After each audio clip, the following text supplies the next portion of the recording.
Sithando sami ngiyajabula ukuthi ubuyile la. Ngempela. But khuleka phela uzokhulekile mina nawe nje. Okay. Khuleka sithando sami. Sesina nje ngikhathele nga.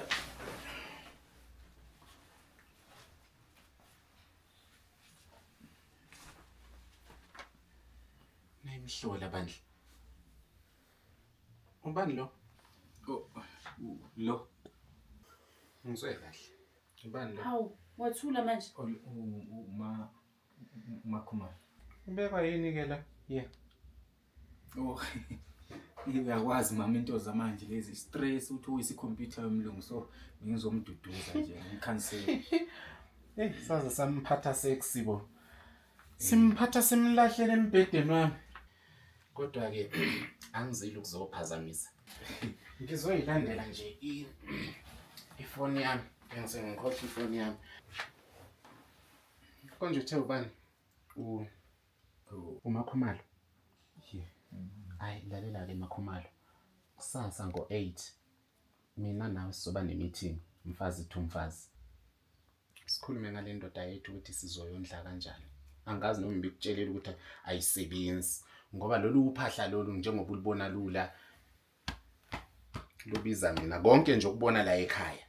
Akakhipha ngisho isente elimnyama. Konke kubiza mina.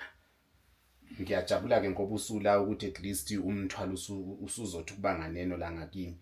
At least sizokwazi ukuthi siye half kule ndoda yethu. At least sizokwazi ukuthi sibone senze njani. Kodwa ke enjoy.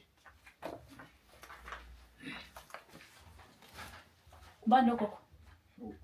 Ugogo Lesasalukazi siphuma lapha baba. akusona isalukazi baby ufresh ngaphathi kwala maroko. Ngihlangana naphi nokuthi ufresh ngithe ubani? Ufunani la? Ngizokuchazela baby hamba. Chaza ngifuna uchaze manje. Mangiphuma lo umnyaka wakho into ozoyikhuluma nakho. Iyaphela ekade sihlanganisa nana mangiphuma lo umnyaka. Ubani?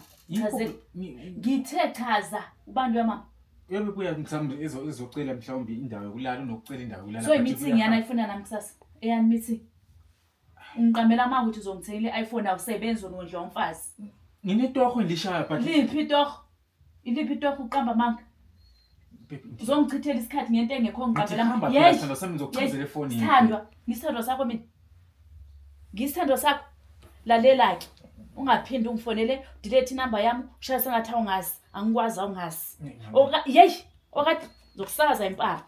Okade kusihlangisa kuyaphela nje manje. Ungaphindi ungifonele, uyangisi ngithinga ku. Uyangisi uqhubeke nalogogo wakho. Ungijwayela kabi wena. Ngizokuchazela ifoni.